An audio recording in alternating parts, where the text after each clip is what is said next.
আসসালামু আলাইকুম। TNS Bloggers diary চ্যানেলে আপনাদেরকে স্বাগতম। আমরা আজকে এসেছি জাতীয় প্রেস ক্লাবের সামনে।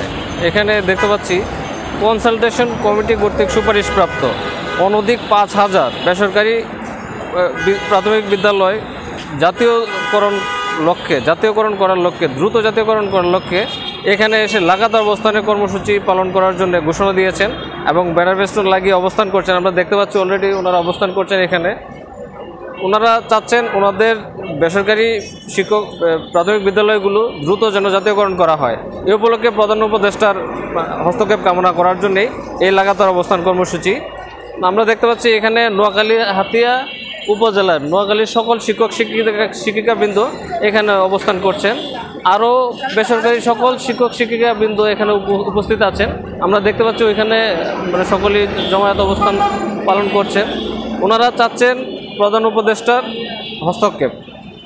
এই উপলক্ষে ওনারা এখানে এসে লাগাতার অবস্থান কর্মসূচি ঘোষণা করেছেন।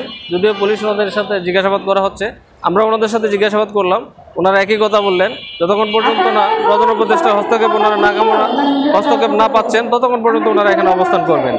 ধন্যবাদ।